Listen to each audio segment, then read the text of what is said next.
bienvenidos a todos. Nos encontramos en el día de hoy.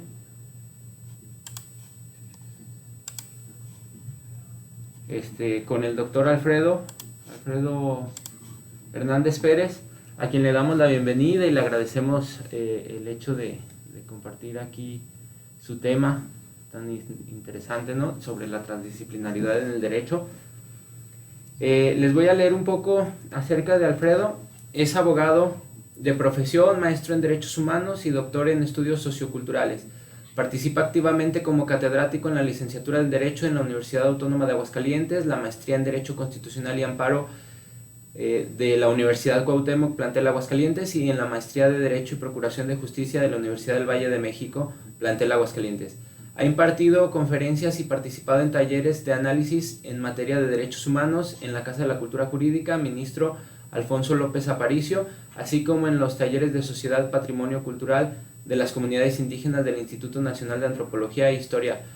Laboralmente se ha desempeñado en el servicio público en diversas instituciones del Poder Ejecutivo, Legislativo y Judicial, tanto en el ámbito local como en el ámbito federal. Entonces te damos la bienvenida, te agradecemos que te encuentres aquí con nosotros y pues adelante. Perfecto. Bueno, pues nada más para compartir la presentación. Ahí está. Bueno, pues vamos a empezar, o más bien antes de empezar, agradecerle al doctor Mauricio, a la Universidad Autónoma de Baja California y a los departamentos correspondientes la invitación para participar en este curso de presentaciones en referencia a las perspectivas del derecho, lo cual asumo es sumamente importante para las y los estudiantes en derecho, tener estos diferentes enfoques de acercamientos hacia el conocimiento de lo jurídico y hacia la aplicación de las normas jurídicas, pues revitaliza y da nuevos alcances a los nuevos o las nuevas abogadas, y pues ahora sí que también para el público en general, ya que siempre que hablamos de perspectivas se trata de aportar algo novedoso o algo que no se da dentro del ámbito de la cotidianidad de la profesión, en este caso pues del derecho mismo, ¿no? Y hechos los agradecimientos, me gustaría, como ya mencionó el doctor Mauricio, mi nombre es Alfredo Hernández, y esta presentación va a ser una breve charla, espero que sea breve, sobre el derecho y la transdisciplinariedad, y creo que el tema tiene plena correspondencia con la temática de las presentaciones. Esto de las perspectivas del derecho tiene por objetivo fundamental acercarnos al derecho desde la concepción del pensamiento, desde la concepción del pensamiento científico, y principalmente desde la forma en la que podemos acercarnos al conocimiento o a los saberes en términos generales, ¿no? Que es algo que muchas veces en las academias de derecho no se hace un énfasis, no se hace ni siquiera un énfasis sobre el derecho y la ciencia, la epistemología, en la mayoría de los casos. Obviamente hay sus salvedades y sus excepciones, y si se hace ese acercamiento hacia la ciencia, pues se hace desde la manera tradicional de las disciplinas científicas y de la positivización del derecho, ¿no? Entonces, esta breve charla, esta presentación, tiene como objetivo tratar de aportar elementos a la mesa de diálogo y ver las cosas un poco de forma distinta. Bueno, para ir iniciando sobre lo que me gustaría abordar en esta presentación, como bien mencionaba, tenemos que hacer esa vinculación entre el derecho y la ciencia, es decir, de qué lado está el derecho o en dónde está posicionado el derecho en relación a la ciencia, el pensamiento científico, a la construcción de la misma ciencia, y cuál es la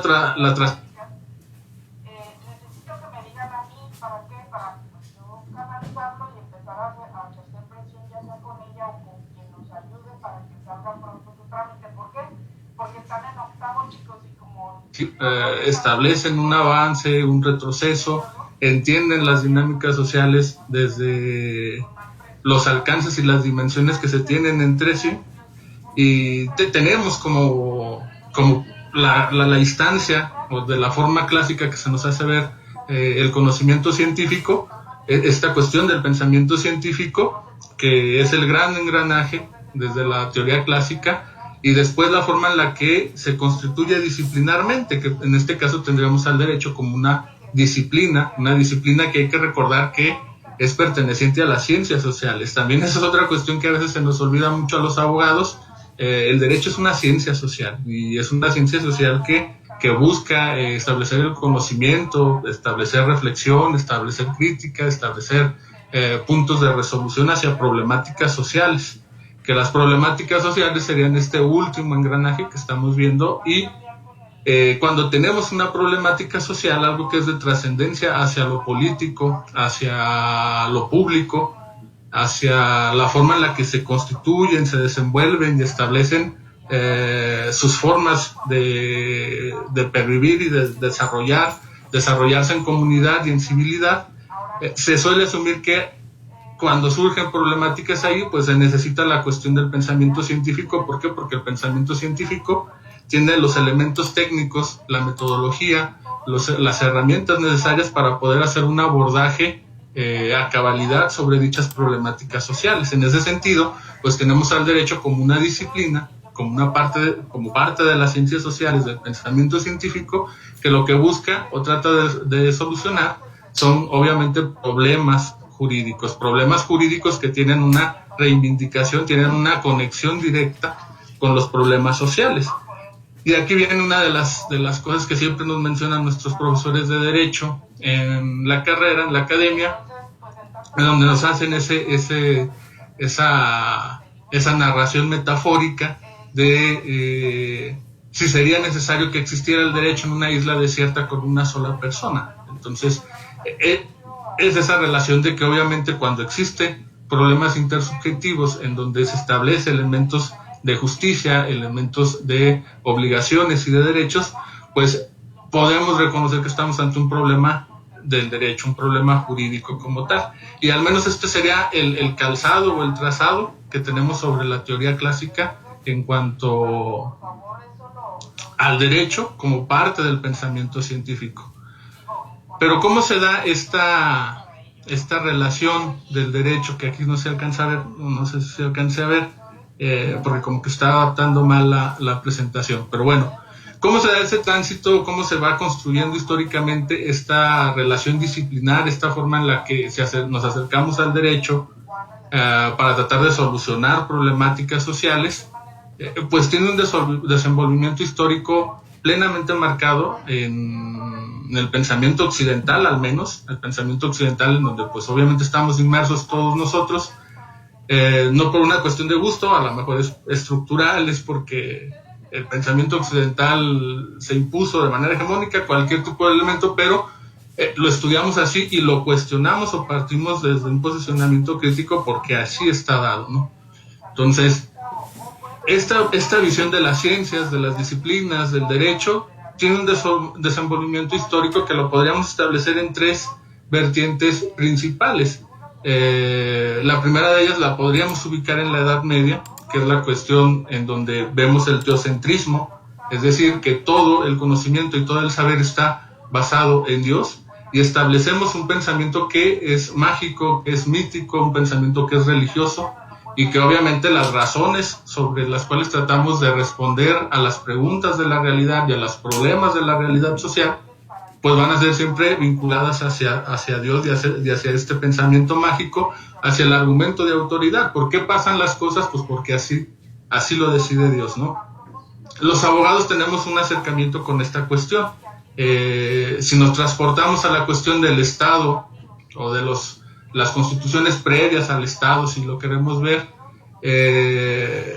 las formas de gobierno, tenemos la cuestión de las monarquías absolutas y posteriormente las monarquías constitucionales, en donde el argumento de autoridad teocrático pues determinaba que había un hombre que era capaz para tratar de llevar la vida política de las comunidades, es decir, el monarca sobre los soberanos, sobre los súbditos, perdón.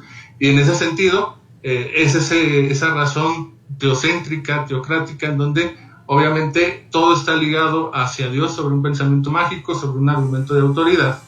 Pero esto va a tener una transformación o va a tener un cambio con lo que empezamos a ver en la ilustración, y hacia esos elementos que empiezan a cambiar la manera en la que pensamos, como puede ser la reforma protestante de Martín Lutero, el mismo descubrimiento de América, que son elementos que empiezan a quebrar ese teocentrismo, y empezamos a cuestionar si verdaderamente la forma en la que se nos ha descrito la realidad es la única forma de poder pensar el mundo. A partir de esos movimientos que dan como consecuencia la ilustración, pues tenemos la duda epistémica, la duda sobre si verdaderamente los hechos que verificamos con nuestros sentidos tienen una respuesta en lo mágico, en lo religioso, en lo divino.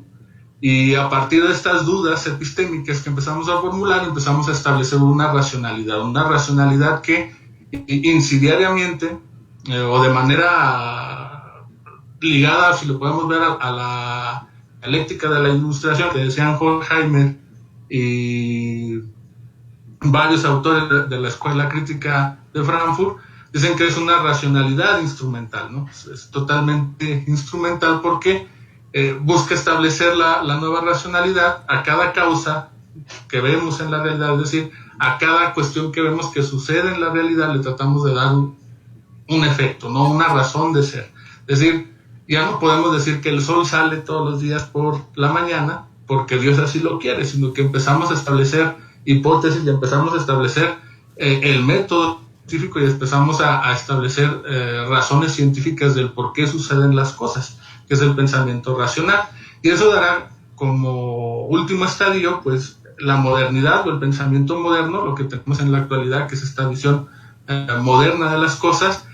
Y esta visión moderna de las cosas pues trae consigo lo que denominamos como el positivismo científico, que si bien se encuentra el positivismo científico, contiene a lo que entendemos nosotros los abogados como positivismo jurídico, tampoco es que sea plenamente lo mismo. El positivismo científico lo podemos ver en todas las disciplinas, en todos, incluso en las ciencias naturales como en las ciencias sociales, pero podemos ver esa cuestión del positivismo científico ligándose hacia la cuestión de las ciencias sociales, del estudio de la sociedad, y cómo va permeando varias ideas que tenemos del pensamiento científico a partir de las tesis que realizan varios autores, como el racionalismo cartesiano, el empirismo baconiano, las mismas tesis sobre la realidad de Kant, en donde empezamos a apostar hacia una totalidad del saber. Y aquí sí me gustaría explicarme, a ver si puedo ser lo más concreto posible. Venimos de un proceso teocéntrico, teocrático, de pensamiento mágico en la Edad Media, en donde comprendíamos el todo por el todo. ¿Por qué? Porque Dios podría comprenderlo todo por el todo.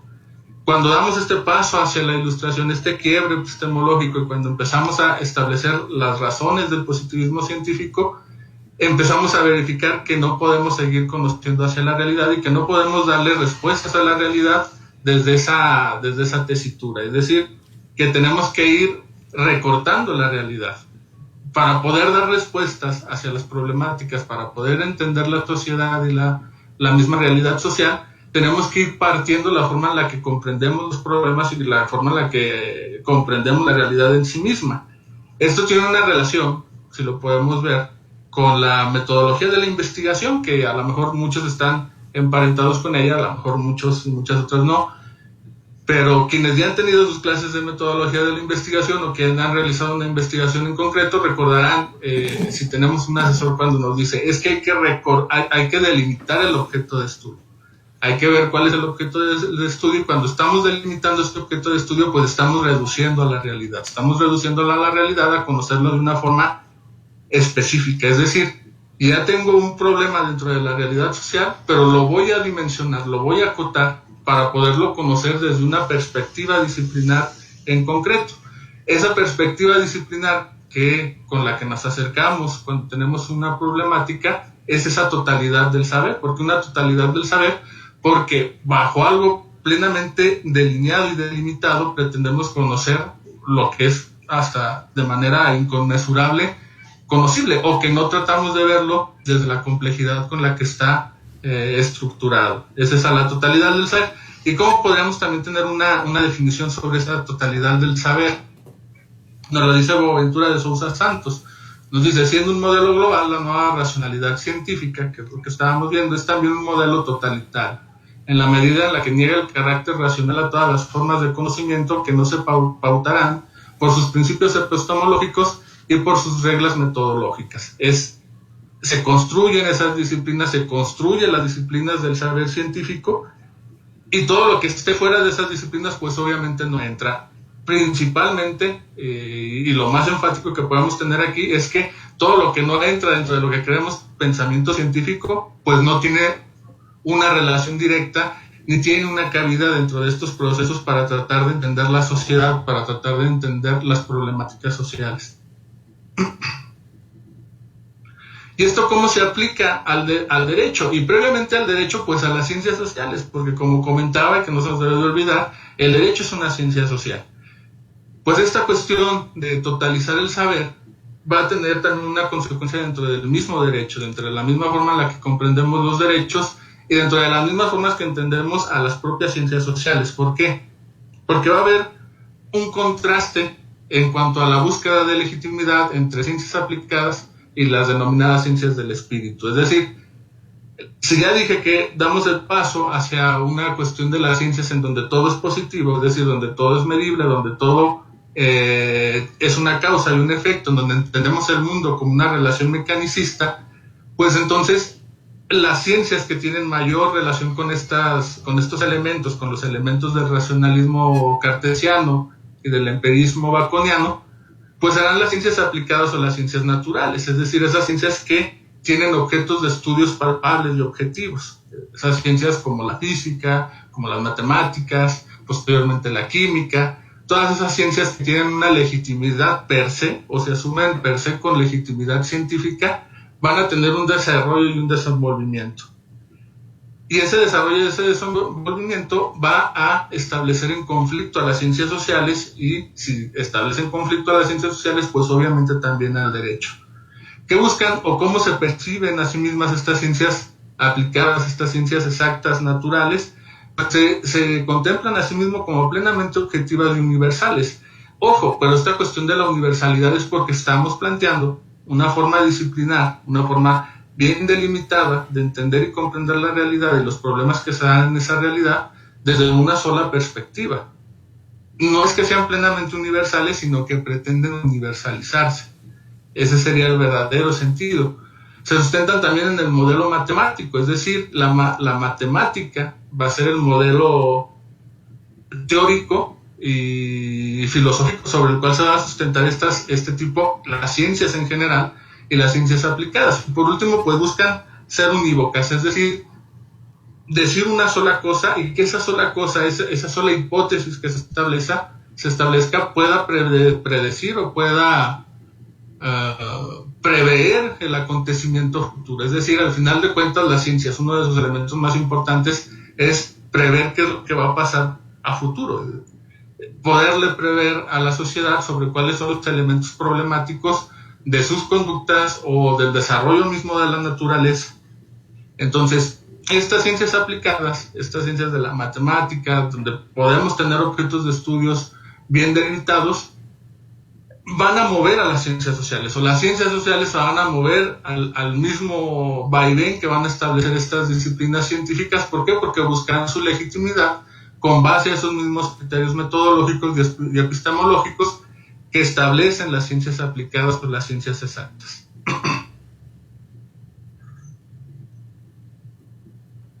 Me fui.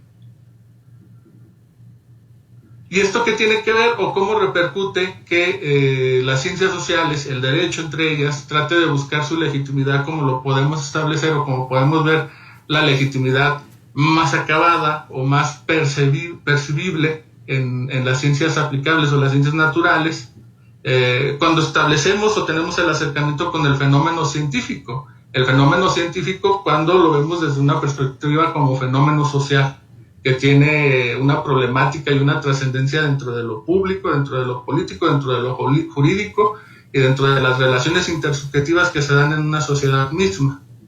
Entonces, ¿Qué es lo que pasa en este momento cuando las ciencias sociales tratan de seguir la misma guía que tienen este otro tipo de ciencias? Que va a existir un reduccionismo en cuanto a las problemáticas sociales, en cuanto a la misma forma de entender la sociedad.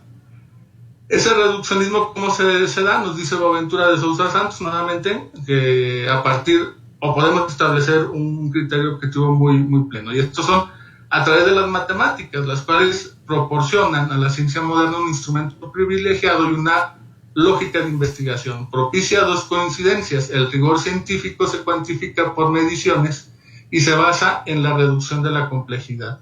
Divide y clasifica. Y aquí esta última parte es importante. ¿Por qué? ¿Qué es lo que nos dice? Se basa en la reducción de la complejidad. Es decir, tenemos una realidad social, tenemos problemas de trascendencia social, y lo que vamos a hacer es reducirlos. ¿A qué? A una forma en la que podamos establecer ese rigor científico cuantificable, medible, palpable matemáticamente.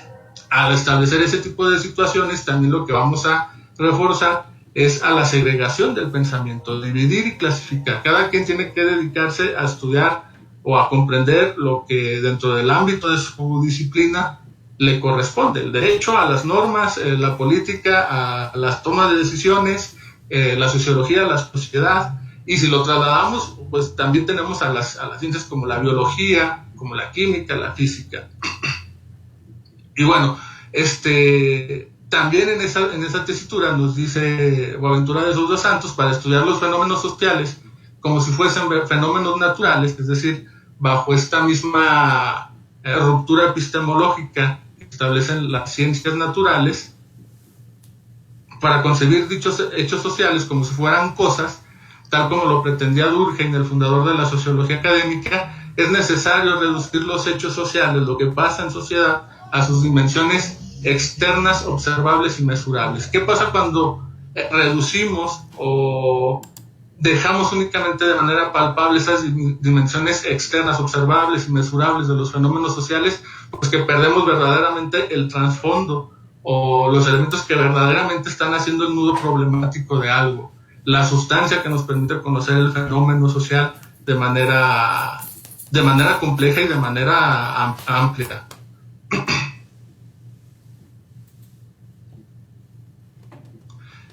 Y bueno, ¿esto qué relación va a tener en el derecho? Adelantándonos a esta situación, pues si lo podemos establecer bajo una relación directa con el derecho, porque también pues venimos aquí a hablar de derecho, no nomás de ciencia y de epistemología, con la misma pureza del derecho. Es decir, esto que estoy comentando sobre las ciencias, sobre la segregación de las ciencias, sobre la forma en la que se hacen las disciplinas, sobre la sectorización y la discriminación que van a tener las propias disciplinas, es algo que pasa en el derecho. ¿Y cómo pasa? Lo podemos ver principalmente uno de los trabajos más reconocidos y que yo creo que todos lo hemos leído, al menos en alguna parte, con la obra célebre de Hans Kelsen, con la teoría pura del derecho. Que si bien Hans Kelsen es alguien de los que retoma en gran medida el trabajo de Kant, al determinar que la realidad tal como está dada es inconmensurable y no puede ser conocida ni expresable por el ser humano, y que en este caso pues tenemos que reducirla a sus extremos más básicos.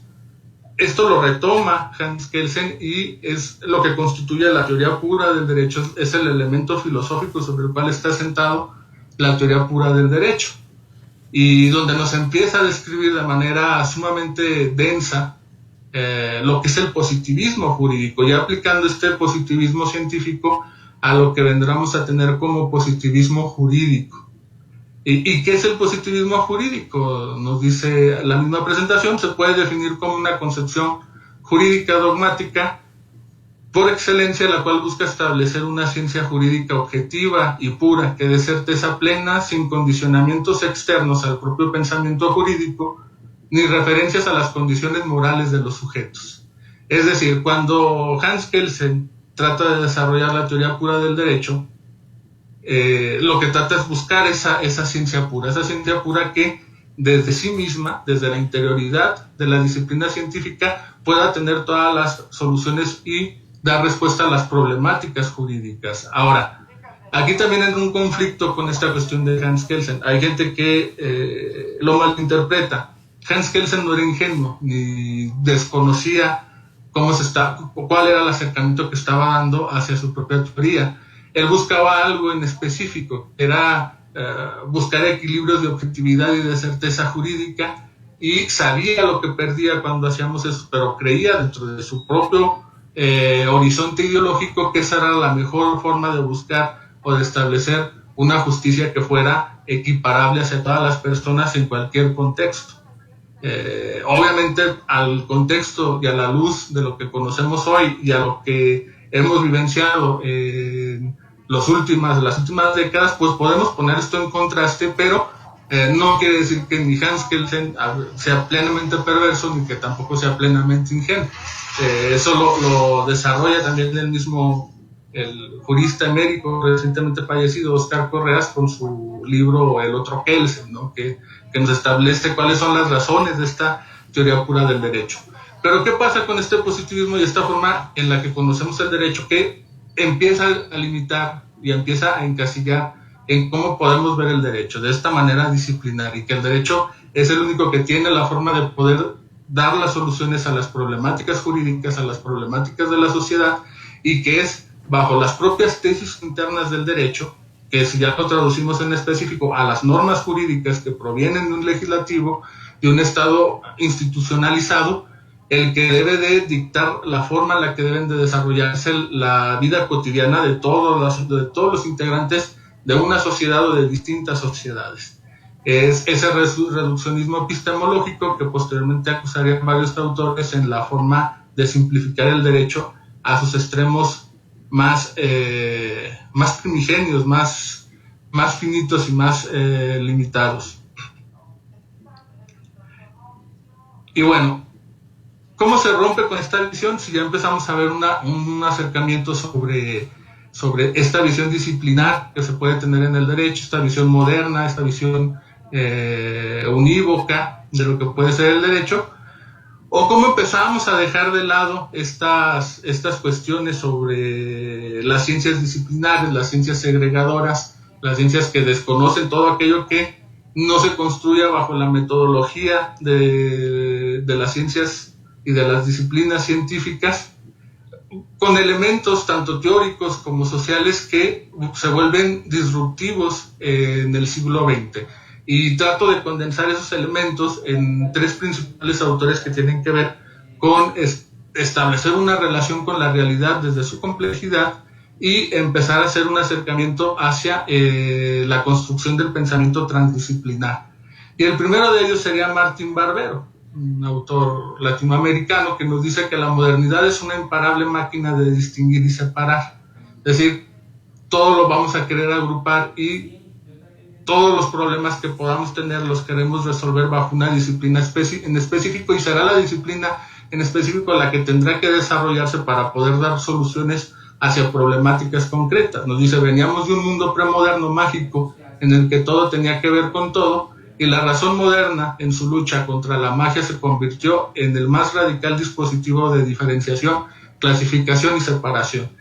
Esto también lo retomo con palabras de Gadamer, en donde menciona que la modernidad, con el objeto de desentronizar el argumento de autoridad de la visión religiosa, teocéntrica que se tenía en la Edad Media, empieza a quitar cualquier elemento que esté lejos de los parámetros que se conciben para el desarrollo de el pensamiento racionalizado, del pensamiento que tiene toda una metódica científica, y que cuando empezamos a hacer eso, se empiezan a desconocer no solamente el conocimiento mismo de las disciplinas, sino que se empieza a desconocer otros tipos de conocimiento. Es decir, bajo esa tesis de luchar contra la forma en la que estaba construido el pensamiento basado únicamente en Dios, la misma modernidad entroniza una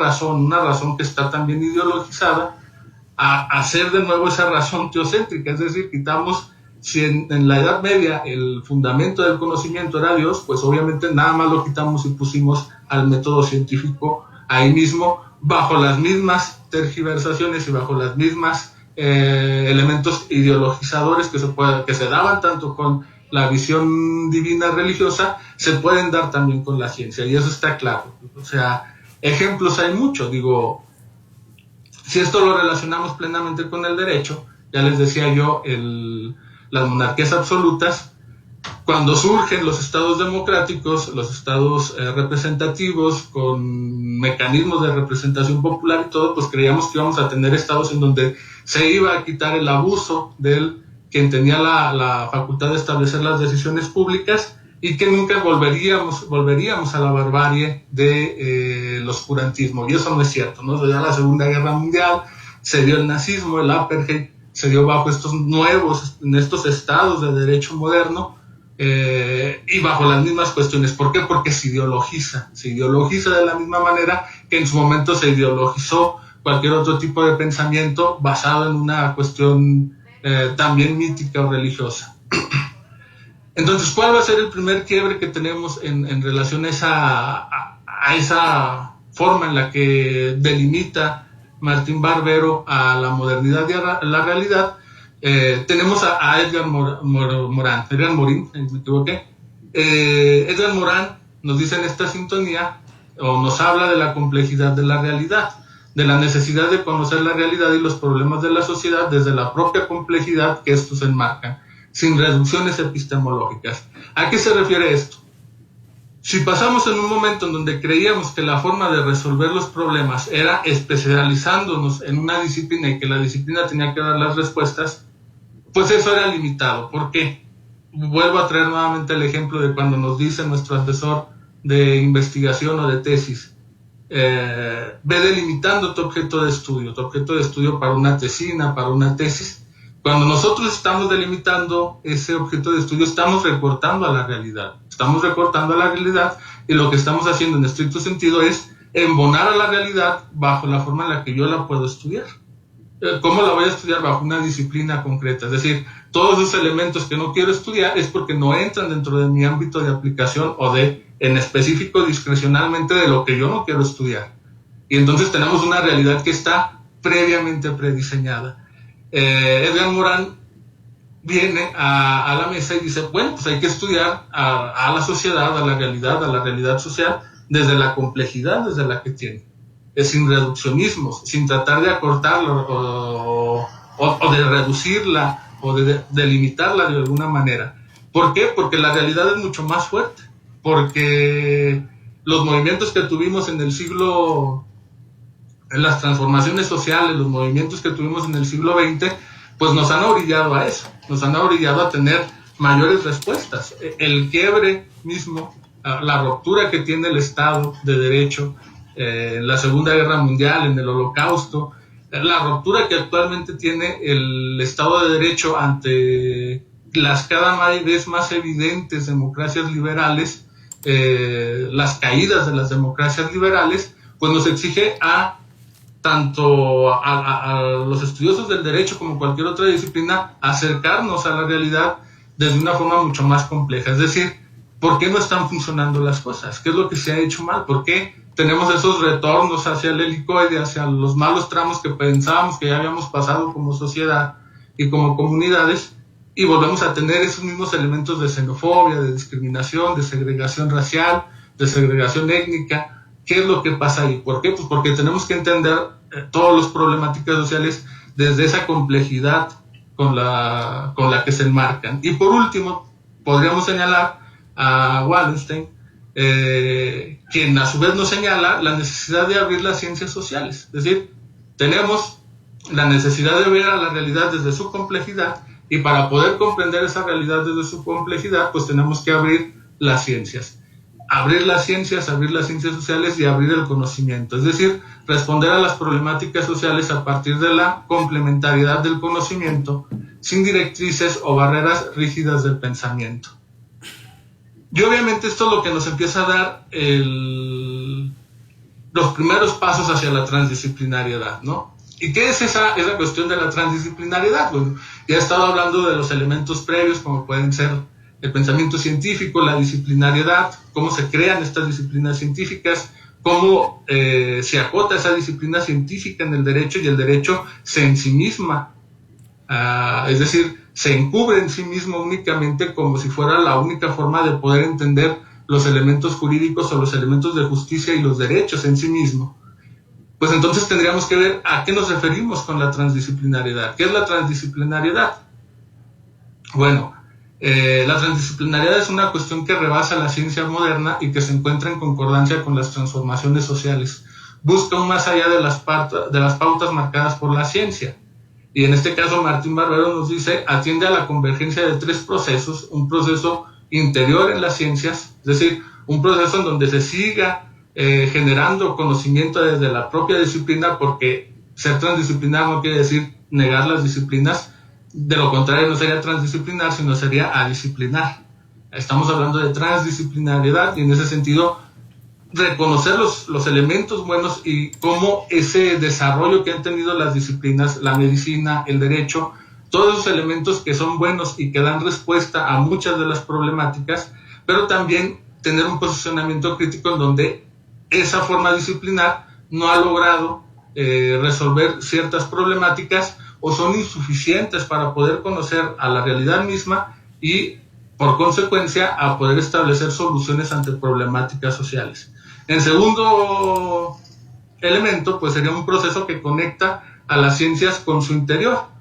Y por último, un proceso que interpele al estatuto mismo del saber científico, es decir, que cuestione cómo se realiza y cómo se lleva a cabo, cómo se va edificando el pensamiento científico, bajo todos los elementos que pueden tener cuestionables desde el derecho, desde la política, desde la sociología, desde la petroquímica. ¿Por qué? Porque todo está conectado. La realidad es una cuestión de interconexión entre elementos materiales, históricos, subjetivos. Todo es un elemento que se encuentra vivo y es dinámico y lo podemos conocer desde esas tesituras. Y es que en esta misma tónica nos dicen varios filósofos sociales como Beck, Bauman, Giddens y Lasch, quienes proponen la urgente necesidad de buscar un nuevo modelo pensar reflexivo que permita a nuestras sociedades tomarse a sí mismas como el problema. Entonces, enmarcado ya hacia las ciencias sociales, ¿cómo podemos redefinir el objeto de estudio para tener una manera transdisciplinar bajo estos tres elementos que les acabo de comentar? Poner en el objeto del estudio a la sociedad misma, poner en el objeto de estudio al ser humano en sí mismo, a la naturaleza en sí mismo, a la realidad de las cosas en sí mismo. Y bueno, aquí también puede surgir un problema de decir, oiga, pero yo había escuchado también de lo interdisciplinar y de lo multidisciplinar. ¿Qué tiene que ver o cuáles son los elementos que enmarcan en cada una de estas categorías o de estas unidades de análisis y metodologías para el acercamiento del conocimiento? ¿Qué diferencia hay o por qué una es por qué otra es transdisciplinar? Bueno, obviamente hay diferencias en el abordaje epistemológico y las trato de marcar aquí de manera muy clara y muy sencilla. Lo multidisciplinario, que tiene que ver con la acción de aportarle a una disciplina los saberes de otras. ¿Qué quiere decir? Cada disciplina va estableciendo su propio procedimiento de conocimiento y cuando ya tiene ese conocimiento, lo único que hace es brindarle ese conocimiento a otra disciplina. Eso es multidisciplinario. Yo puedo guiarme a través de la ciencia de la estadística, de varios elementos para conocer cuestiones jurídicas, pero únicamente estoy tomando el conocimiento ya producido al interior de una disciplina como tal. Y luego tenemos lo interdisciplinario. ¿Qué es lo interdisciplinario? En donde empezamos, o implica la primera ruptura al trasladar métodos de una disciplina a otra. Aquí es distinto. No estoy compartiendo la información ya recabada bajo la realización o la edificación de una disciplina en sí mismo, de una disciplina científica, sino que estoy compartiendo métodos para la obtención de la información. Y esto es algo que ya hemos venido realizando por muchos años atrás, principalmente en las carreras, en los centros de investigación, en los posgrados, tanto de ciencias sociales como de cualquier otro tipo de disciplina científica, en donde ya empezamos a utilizar metodologías de otras ciencias, porque vemos que esos métodos para la obtención de la información pueden ser válidos y tienen plena legitimidad, aunque provengan de la naturaleza de otras ramas científicas. Esa sería la primera ruptura. Nos dice lo que se introduce en ella es el orden epistemológico, metodológico, y ya no el orden de la información, como sería lo multidisciplinar. Y por último, lo transdisciplinario, que exige dos supuestos. El primero es que no busca manipular lo que sucede dentro de la disciplina, sino lo que sucede cuando ella se abre, o mejor, se quiebra, cuando la disciplina pierde su fe en sí misma. Y dos, no solo quiebra, abre las disciplinas, sino que las desborda por el establecimiento de relaciones cada vez más densas entre las ciencias exactas y las ciencias humanas y sociales. Es decir, construir el conocimiento a partir de la congregación misma de las disciplinas y la edificación del mismo conocimiento, no basado en la separación de las metodologías o de los criterios epistemológicos y metodológicos, sino la creación en conjunto. ¿Por qué? ¿Por qué creemos que esto es necesario? Porque, nuevamente, estamos ante una realidad, ante una sociedad tan diversa, tan compleja, que las formas de establecer resoluciones ante las problemáticas tienen que ser abordadas también desde esa complejidad misma. Ya no en muchas de las cuestiones, o lo que vemos en problemáticas jurídicas constitucionales, por ejemplo, en el derecho, ya no tienen una respuesta únicamente basada en el derecho. El derecho se tiene que abrir a las ciencias, que es la cuestión más importante, abrirse al conocimiento, porque el derecho es incapaz de conocer o de tratar de delimitar o tratar de dar alguna hipótesis, alguna aseveración o alguna teoría, ley, que pueda resolver problemáticas que ya desbordan al mismo derecho. Vamos a ver algunos ejemplos más adelante, y cómo esto pues obviamente afecta a la cuestión de la manera en la que entendemos el derecho.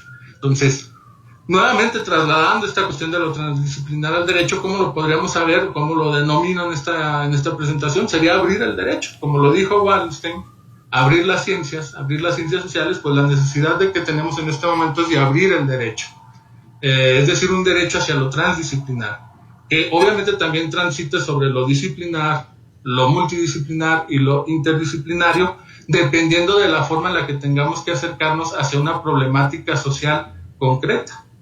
En términos como lo anuncia Wallenstein, se trata de abrir el derecho desde sus cimientos, es decir, desde las prenociones más interiorizadas y dadas, concebir a la realidad y a lo social a partir de la reflexión crítica.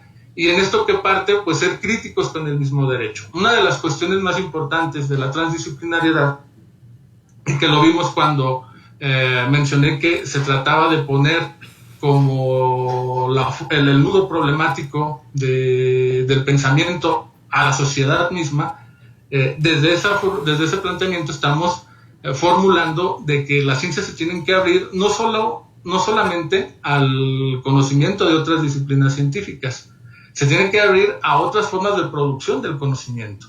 Y eso es uno de los elementos más importantes de la transdisciplinariedad. Es decir, no está abierta o no está a expensas únicamente de conocer pensamiento científico, sino que se da la oportunidad también de decir, es que no todo tiene que ser conocimiento científico. Puede haber un conocimiento que parte desde lo común, que parte desde el sentido común, y el cual nos puede dar nociones y nos puede clarificar elementos problemáticos al momento de interpretar la realidad.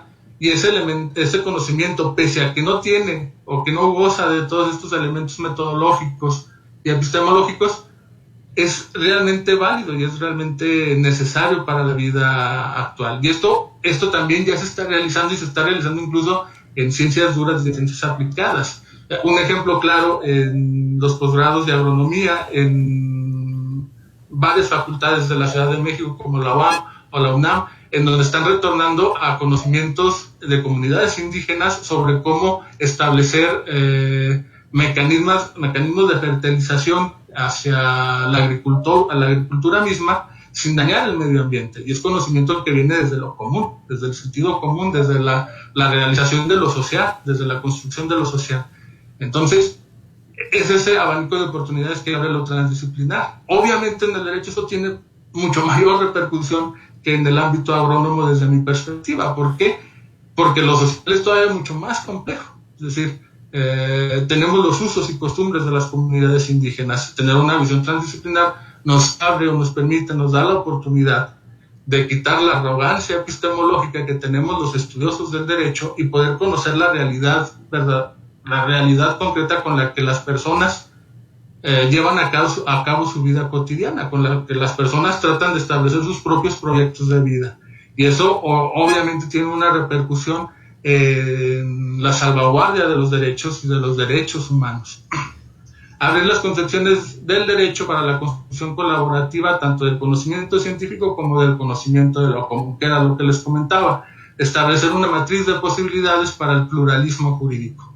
Abrirnos de esta manera transdisciplinar establece una matriz de posibilidad de podernos identificar, de poder construir de manera horizontal bajo distintas sociedades, bajo distintas formas de entender la realidad, una pluralidad que vaya desde lo político hasta lo jurídico. Y esto viene en relación a muchos otros autores que hablan sobre el pluralismo jurídico y cómo se puede ir construyendo a partir de ello. También a desbordar el derecho, es decir, ver que el derecho es incapaz y es insuficiente. Y esto yo lo digo, se los comento siempre a mis alumnos cuando hablamos sobre derechos humanos, y lo primero que yo suelo comentarle a mis alumnos es que nosotros como abogados, hablar de derechos humanos, tenemos ahora sí que un sintagma, la construcción de dos palabras que en unión hacen una definición totalmente completa por sí misma, derechos humanos, ¿no? ¿Por qué? Porque tenemos dos conceptos, el derecho. Si lo vemos desde el ámbito de lo jurídico, de los especialistas del derecho, definir qué es lo jurídico ya es un problema. O sea, tratar de establecer qué es el derecho ya es por sí mismo un problema. Ahora, que tratemos de entender lo humano únicamente bajo las herramientas que tenemos como profesionales del derecho, eso es imposible. No podemos únicamente bajo la estructura o bajo la educación profesional que se nos ha dado del derecho, desde esta posición, desde este posicionamiento que les mencionaba del positivismo jurídico, pues es plenamente incapaz e insuficiente de entender qué es lo humano, ¿no? Entonces el derecho se desborda. Y eso lo verificamos más en la cuestión de los derechos humanos. El derecho necesita aún más cosas. Ir más allá de las barreras disciplinares, de su pureza científica y permitir que entre en contacto pleno con la realidad sensible, la realidad de lo que le pasa a las personas, de lo que sienten, incluso la realidad del dolor mismo. Hay varias teorías sobre la epistemología del dolor. Es decir, que desde el estudio de lo jurídico, de lo social, de lo político, podamos comprender el dolor del otro. Es una epistemología del dolor. Y bueno, esto no solamente se queda en cuestiones teóricas, en cuestiones de perspectivas del derecho, sino que también debe de tener una repercusión en la aplicación del derecho. ¿Por qué? Porque el derecho se tiene que abrir a la ciencia, se tiene que abrir al conocimiento de lo común, se tiene que abrir al conocimiento de lo social.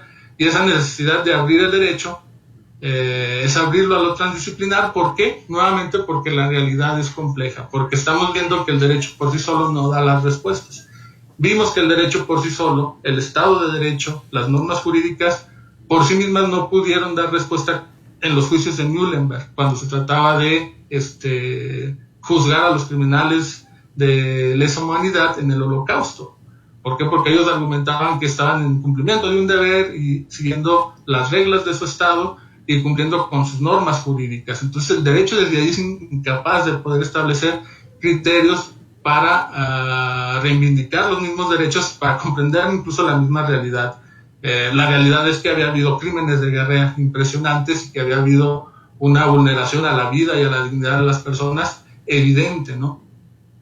Entonces, como la realidad desborda las disciplinas en varios casos, es necesario tener ese acercamiento distinto a los derechos. Y esto tiene una repercusión, como les mencionaba, con la aplicación del derecho. ¿Por qué?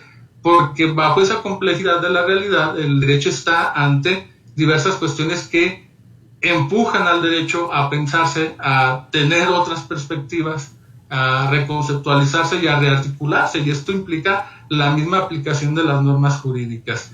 ¿Qué es eso que empuja al derecho? Pues el avance tecnológico, las tecnologías de la información, la comunicación, los movimientos globalizantes, la bioética, la inteligencia artificial, el uso de material genético, la multiculturalidad, el pluralismo social, los pluralismos jurídicos, la diversidad, los usos y costumbres de las comunidades indígenas, cómo vamos a proteger al medio ambiente, los seres vivos, los animales, la fauna, la diversidad en cuanto a especies que habitan el país, los recursos naturales, la inclusión, la ética, lo político, lo socialmente significativo, eso que tenemos que atender por cuestiones de justicia material, la economía, las finanzas, el desarrollo social y el bienestar. Todos estos son elementos de una sociedad compleja que atraviesan al derecho y que le van a exigir al derecho respuestas, que van a exigir que el derecho se posicione y diga o establezca elementos sobre los cuales poder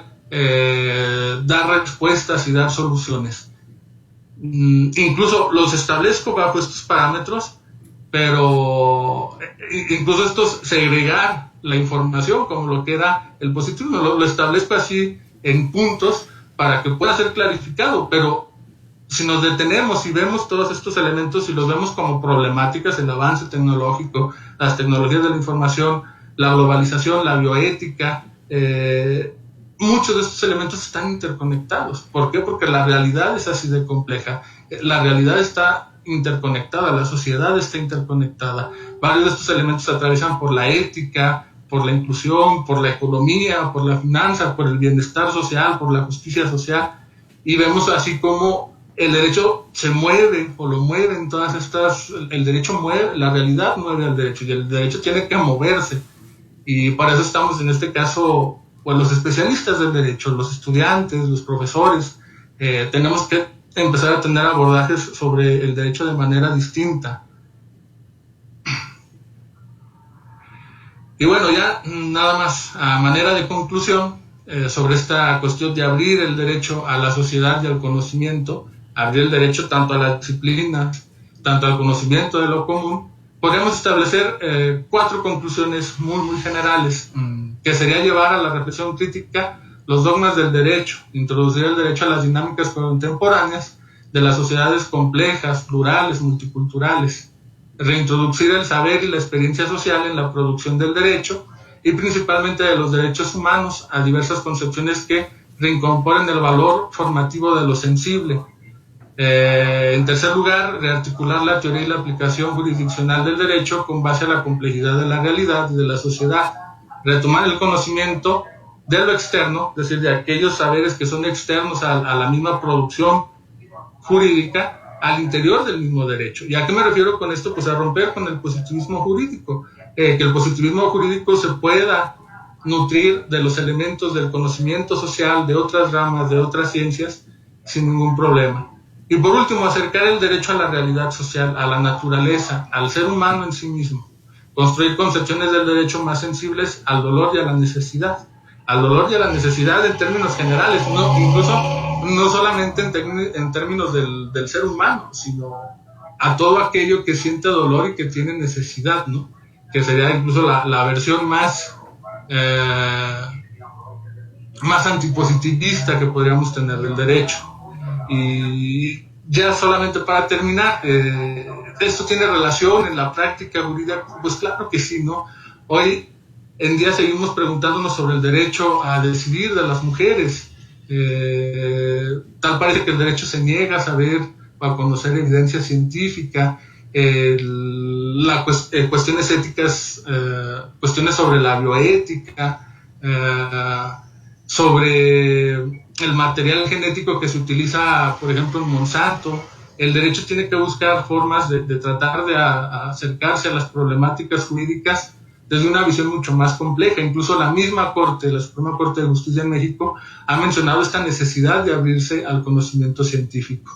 Por su parte, la Corte Interamericana de Derechos Humanos ha trabajado durante muchos años con la cuestión de los amicus curiae, o los amigos de la Corte, la vinculación sobre el trabajo jurisdiccional que hace este cuerpo o este organismo internacional con otras disciplinas científicas, entender por qué es un feminicidio, por qué es verdaderamente algo que nos cuesta mucho trabajo, les cuesta mucho trabajo a muchos abogados entender el feminicidio, cuáles son las implicaciones del feminicidio. ¿Por qué? Porque siguen viéndolo bajo la misma lógica y bajo los mismos elementos que configuran a la disciplina del derecho clásico, ¿no? Tenemos que abrirnos verdaderamente a quedarnos revernos cuando hablamos de un feminicidio, cuando tratamos de incluir y no de segregar los usos y costumbres de las comunidades indígenas, cómo se puede aplicar justicia en un término de lo real, de lo material, cuando entra en conflicto esos usos y costumbres con la legalidad del sistema jurídico mexicano. Es esa oportunidad de abrirnos a otros conocimientos y a otros saberes, a otras disciplinas científicas, pero principalmente también abrirnos al conocimiento de lo común. Y por mi parte sería todo. No sé si hay algún problema porque aquí ya se vio en negro la pantalla. Ahí está, ya regresa.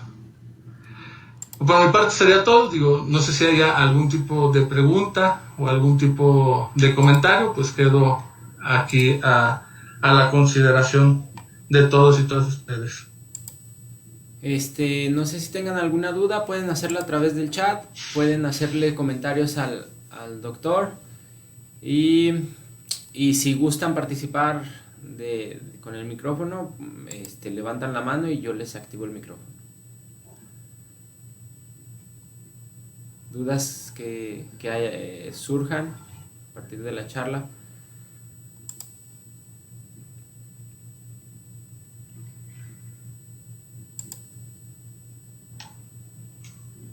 ¿No existen dudas? Yo tendría una, si no la pudieras responder brevemente y a ver si no te meto en problemas. Tu charla, pues yo sabía, ¿no? Por tu formación y todo y lo que hemos platicado nosotros, que iba a ser muy teórica. Entonces, vamos que pase el gas. ¿Cómo llevar esta transdisciplinaridad a la práctica? Y pues pensando de entrada, para no meterte en tantos problemas, desde tu práctica profesional, que además de ser profesor actualmente, pues has tenido una trayectoria en el Poder Legislativo, ¿no? Que sería algo representante para llevar estos estudios transdisciplinares a las reformas, que a veces de repente salen reformas, parecieran ocurrencias. ¿Cómo hacerlo desde el ámbito legislativo? Y si quieres ampliarlo al ámbito judicial y al ámbito ejecutivo, desde las políticas públicas, pues puedes realizarlo.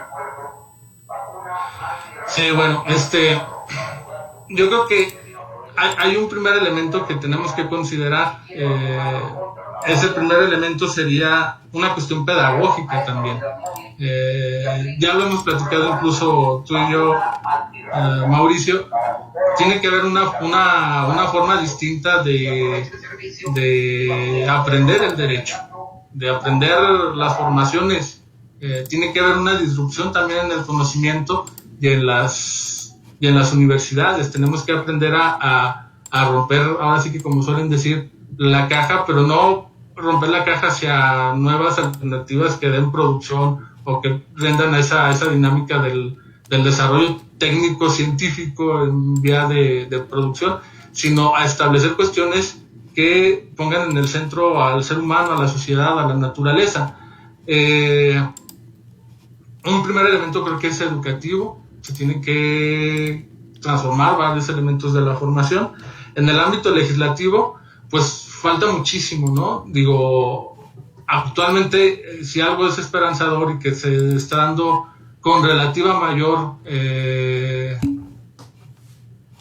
se ve más a menudo estos parlamentos abiertos, ¿no? Cuando tenemos esos parlamentos abiertos en donde congregan a todas las personas a que participen y vayan y establezcan y mencionen y hagan de su conocimiento cómo les repercute la construcción de las normas jurídicas del sistema jurídico. Creo que es esa forma de establecer una transdisciplinariedad, porque estos parlamentos abiertos no solamente invitan a los especialistas de otras ciencias que se relacionan, invitan a la gente también, es decir, cualquier persona, cualquier colectivo puede acudir y puede establecer. Ahora, ¿cuál sería el verdadero paso?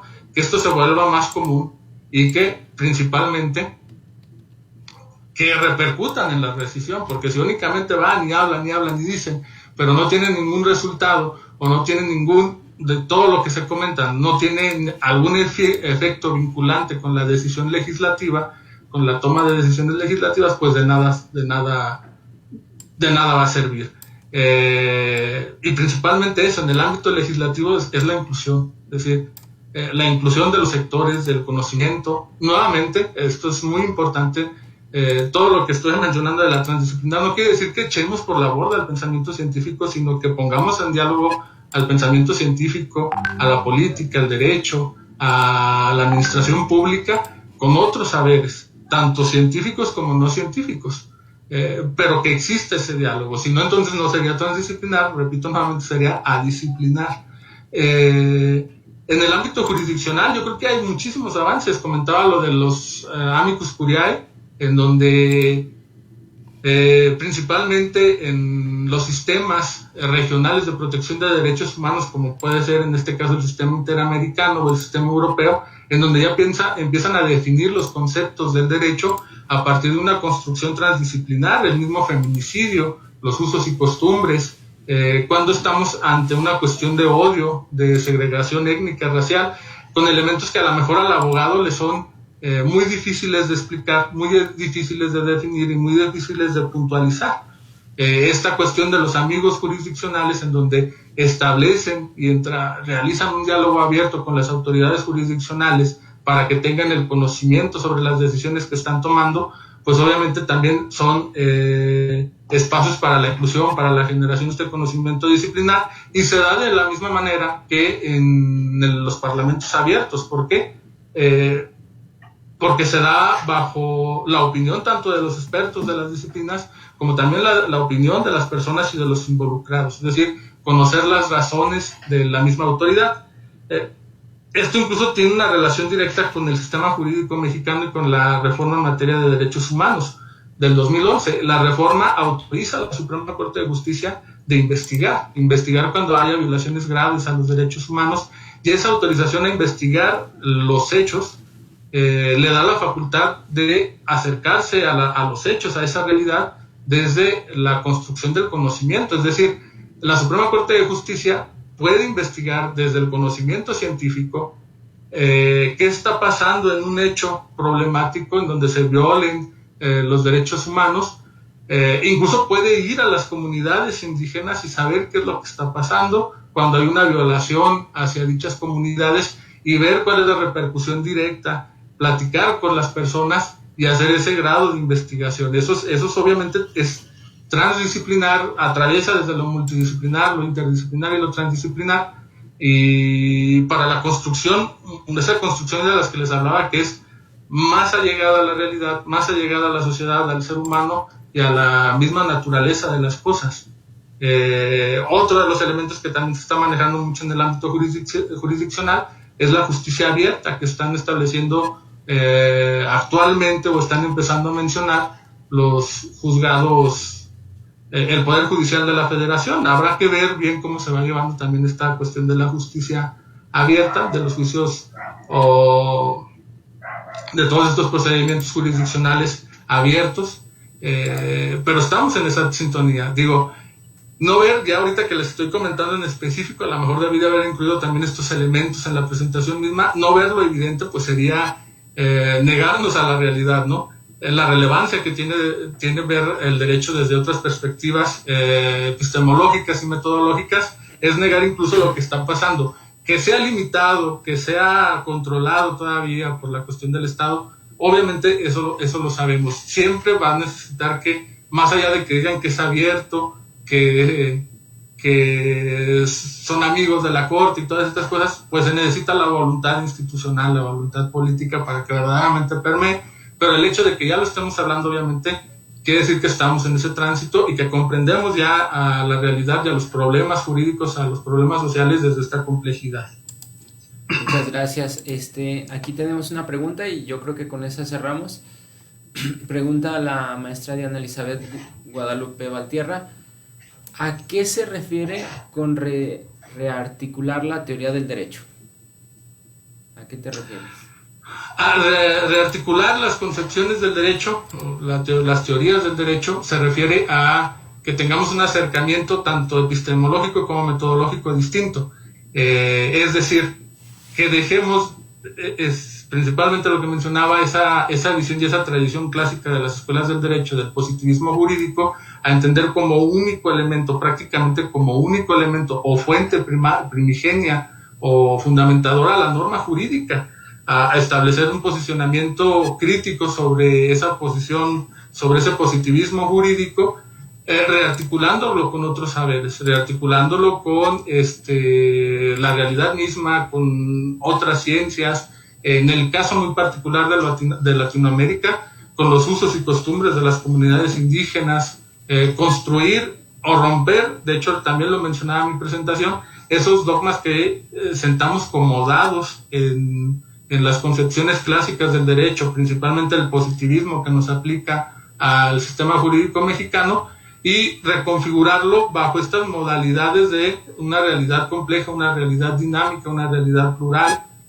donde ya tenemos problemas muy grandes como la naturaleza, como el daño ambiental, como los recursos naturales, como el garantizar o cerrar las brechas de exclusión y de desigualdad, en donde para poder tener un derecho del siglo XXI, si lo podemos decir de alguna manera, tenga los elementos, las herramientas necesarias para poder abordar a las problemáticas jurídicas de las realidades y de las sociedades contemporáneas. Ok, muchas gracias. Agradecerte tu participación, doctor. Muy interesante la plática. A mí estos temas me encantan, los hemos platicado mucho a distancia tú y yo. Hemos dialogado demasiado. Si quieren dejarle comentarios al doctor, vamos a hacer lectura de su reconocimiento.